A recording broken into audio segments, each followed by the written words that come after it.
오늘의 제목은 왜 실패하는가 그렇게 정해 보았습니다.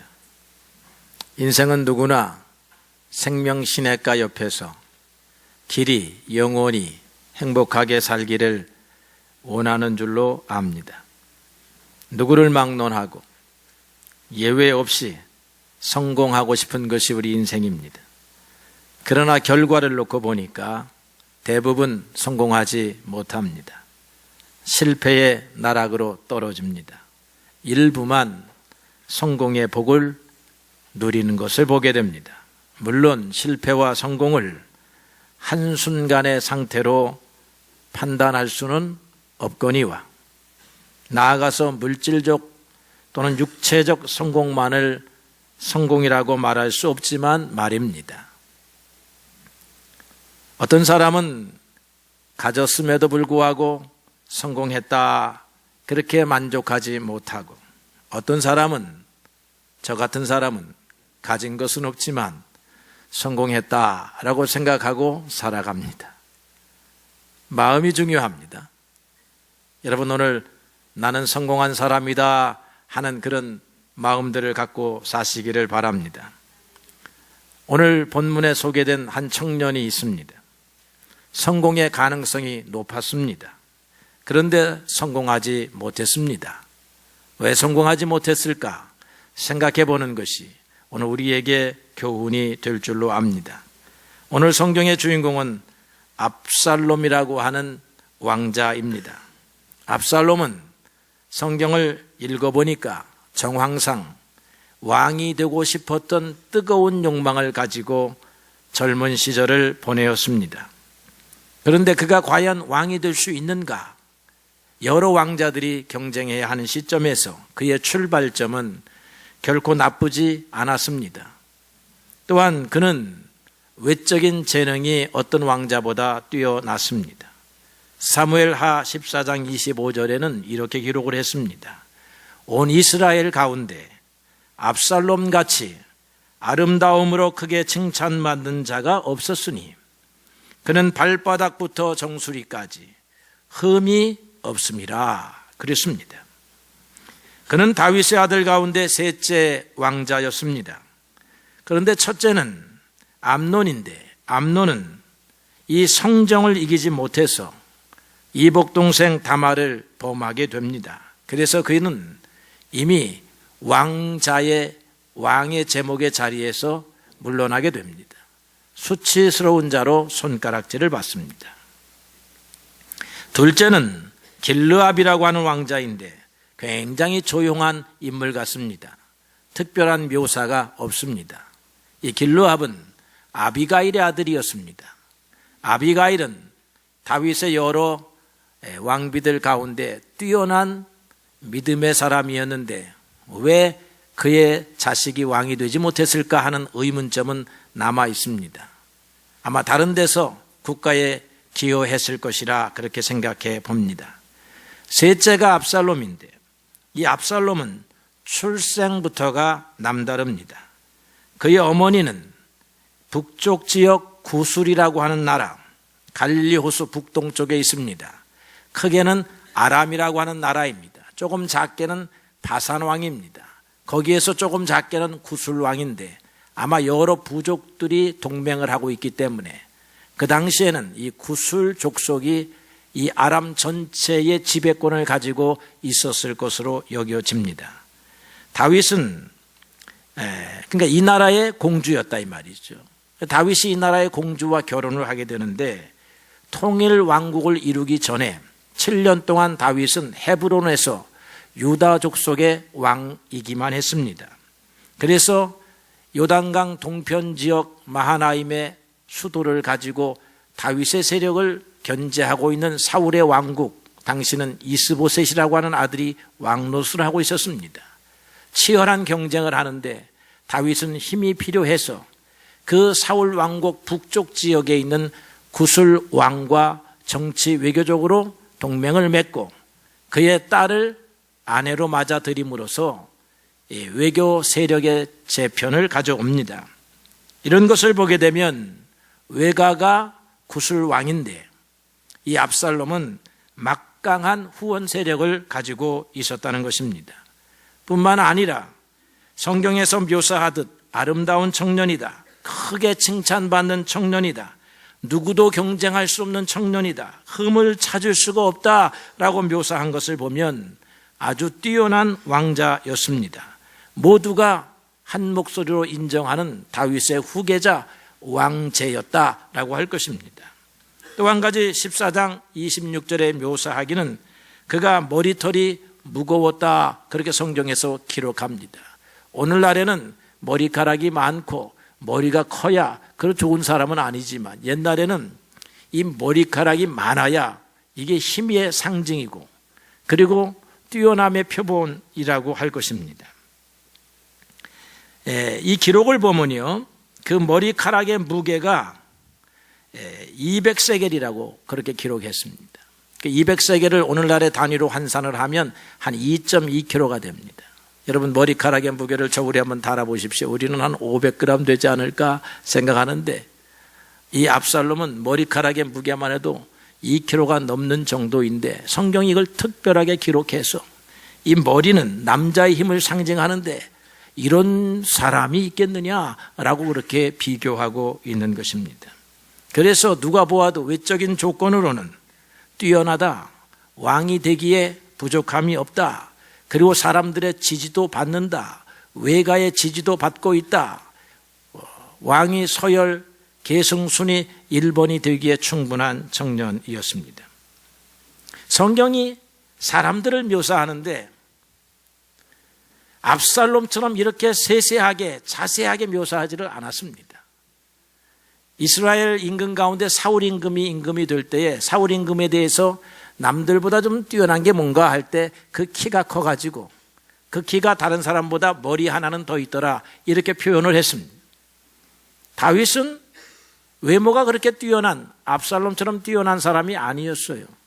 사무엘이 기름을 부으려고 이새의 집을 초청을 했는데 큰아들이 딱 지나가니까 외모가 너무 뛰어나가지고 사무엘이 하나님 이 청년입니까? 라고 할 때 하나님이 사무엘에게 말합니다. 사람은 외모를 보거니와 나는 중심을 본다. 너 지금 외모를 보고 엘리압에게 반했구나. 그러나 나는 중심을 본다 라고 했으니까 외모가 큰형 엘리압보다 다윗이 뛰어났다라고 말하기가 어렵습니다. 그 다음에 다윗에 대하여 사무엘하 16장 12절 이하에 묘사를 했는데 다윗은 눈이 빼어나고 얼굴이 붉고 아름답다, 그렇게 말했습니다. 눈이 빼어난 것 보니까 청명기가 있었다는 것이고, 얼굴이 아름답고 그 다음에 붉었다라고 하니까 살이 포동포동 해가지고 혈색이 좋았다, 그런 말이 되는 것입니다. 그러니까 힘이 넘치는 외모는 아니지만 청명하고 아담한 사람이 다윗의 모습이었다라고 하면 오늘 이 압살롬의 모습은 힘이 넘치는 그런 무장과 같은 그런 사람이었다라고 하는 것입니다. 이거 가지고 왕이 되지를 못했다는 거죠. 조건을 다 갖추었는데, 사람들이 찾을 수 있는 조건을 다 갖추었는데 왕이 되지 못했습니다. 왜 그런가?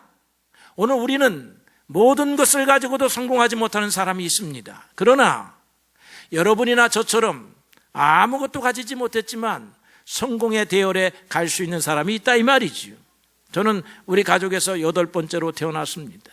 우리 아버지가 형제들을 쫙 이렇게 첫째, 둘째를 하면서 기대를 하기 시작을 했는데 우리 아버지의 기대는 저에게 오지를 않았습니다. 그저 너는 잘 먹구나, 살면 좋겠구나, 뭐 가문을 위해서 무슨 크게 기여하겠느냐, 그리고 큰형, 작은형에게 온갖 노력을 쏟았다, 이 말이죠. 주목받지 못한 사람, 여러분 주목 좀 받아보셨습니까? 그럼 오늘 압살롬은 주목을 받았다, 이 말이죠. 그런데 성공을 못하는 거야. 그리고 우리 주변을 보니까 주목을 받은 사람이, 재능이 있는 사람이 결코 다 성공하지 않더라라고 하는 것입니다. 그는 하나님이 계신 것을 모르는 그런 청년이었습니다.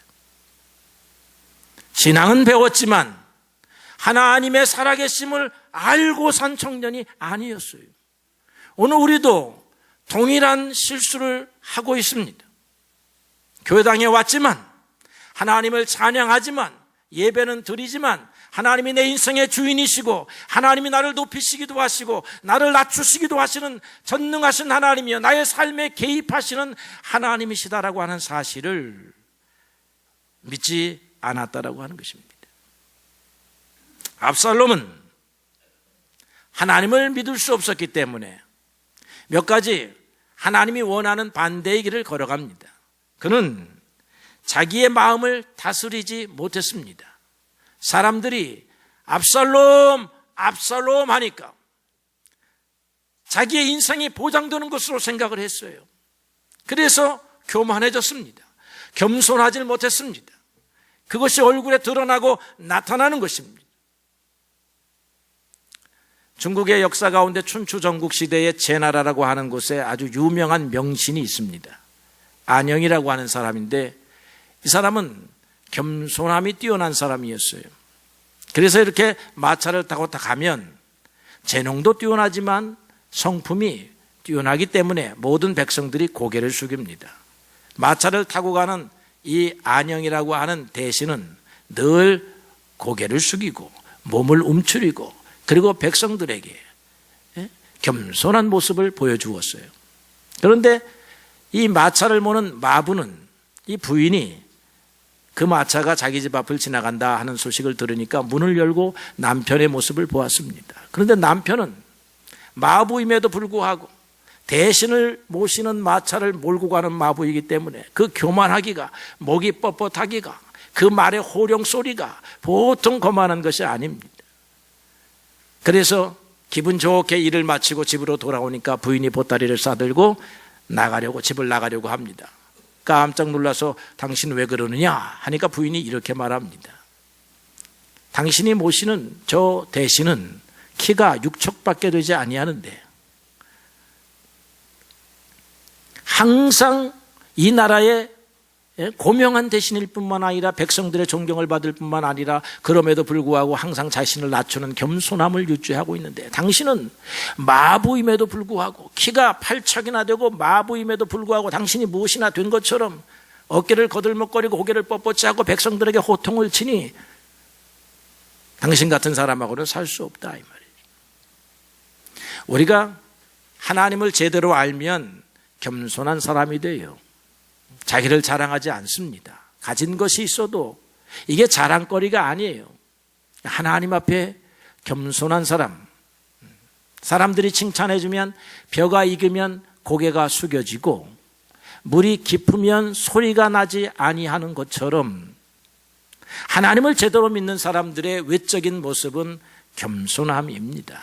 자기의 재주를 자랑하지 않습니다.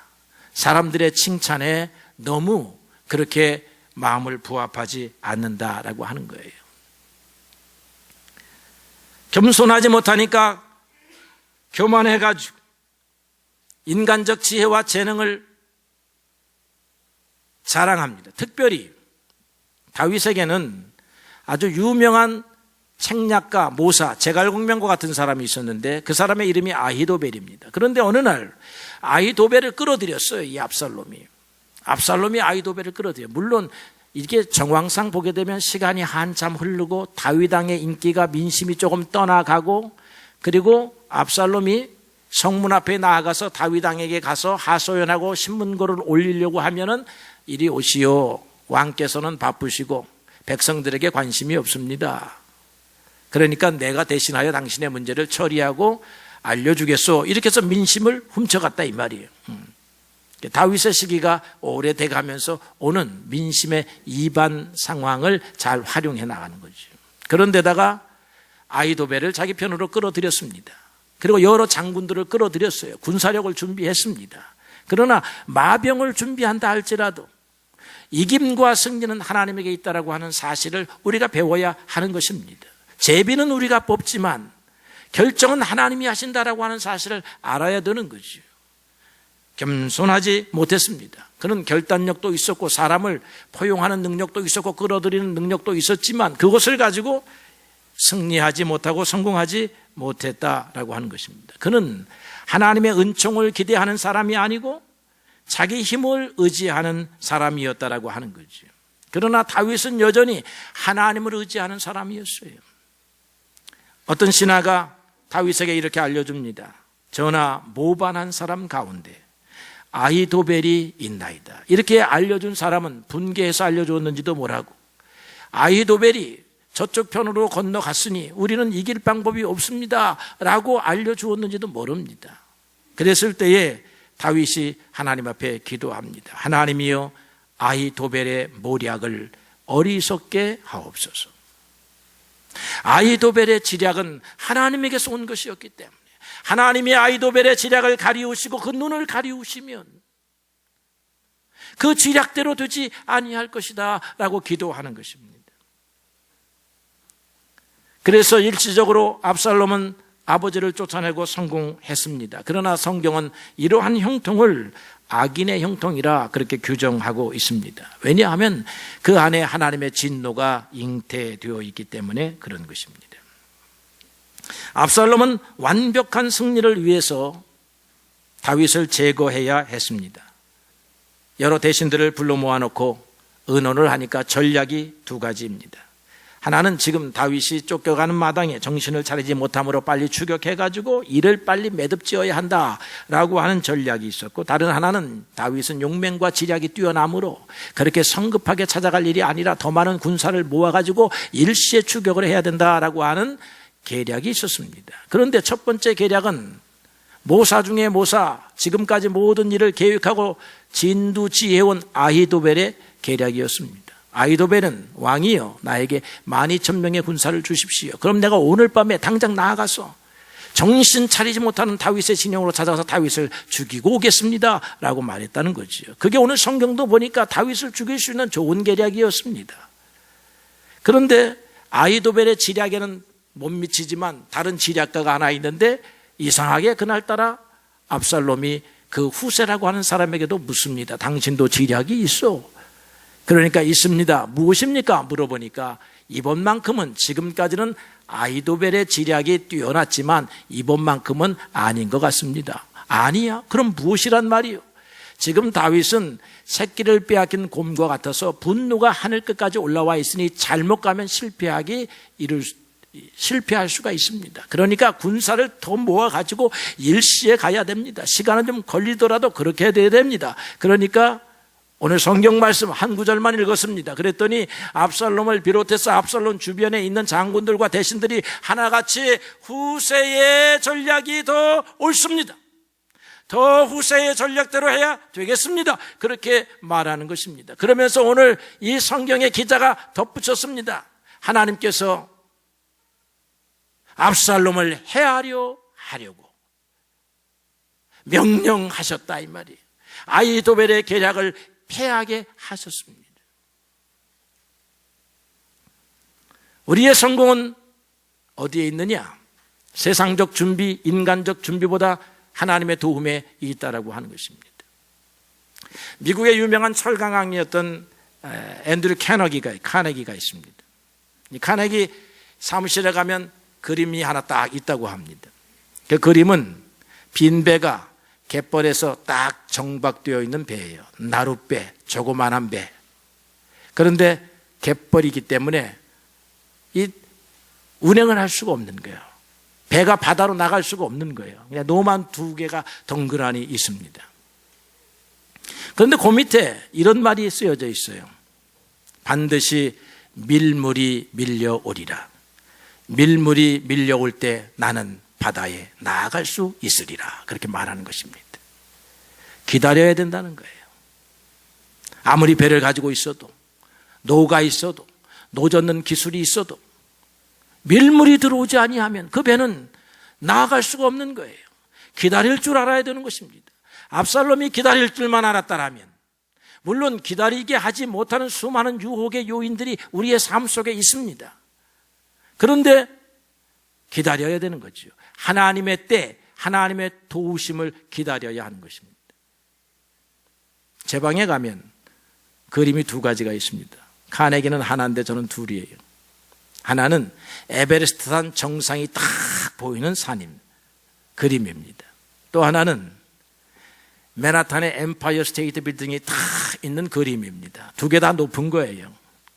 자연으로 말하면 에베레스트 산이 최고로 높고 엠파이어 스테이트 빌딩은 인간이 만든 건물 중에 최고로 높은 거였었어요. 지금은 아니지만 엠파이어 스테이트 빌딩이 1934년에 완공이 되는데 그때는 전 세계에 60층짜리 빌딩도 없을 때예요. 미국이 100층이 넘는 빌딩을 만들어낸 게 그래서 엠파이어 스테이트 빌딩입니다.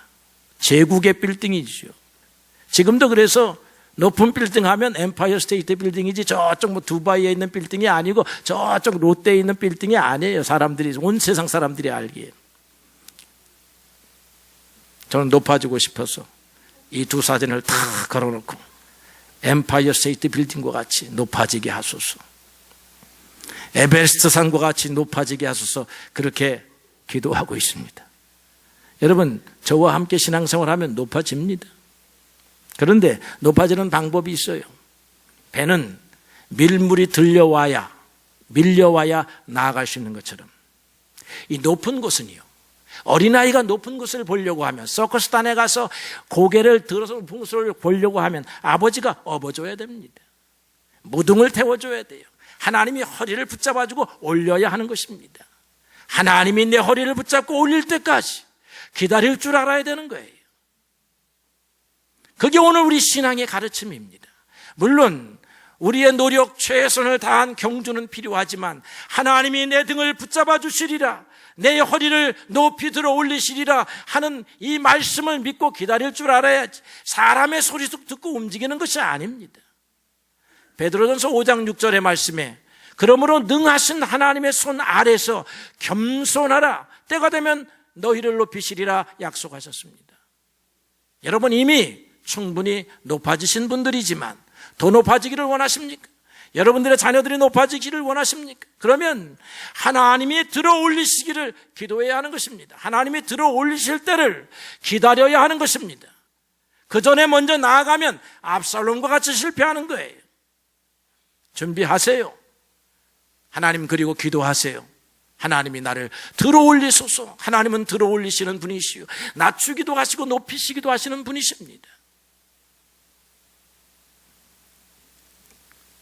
밀물이 밀려오기를 꿈꾸고 하나님이 그 밀물을 보내주시기를 꿈꾸는 사람들, 하나님이 나를 들어주시기를 꿈꾸는 사람들, 믿음으로 사는 사람들이에요. 믿음으로 사는 사람들이 세상을 이기고 세상을 밟고 서는 것입니다. 오늘 여러분들에게 이런 믿음이 있기를 바랍니다. 모든 것을 압살롬처럼 갖추지는 못했지만 하나님이 들어주시면 이길 수 있습니다. 높아질 수 있습니다. 승리할 수 있습니다. 성공할 수 있습니다. 나아갈 수 있어요. 어떠한 장애물도 여러분의 길을 막지 못합니다. 하나님이 여러분들을 도우시기를 주님의 이름으로 축복합니다.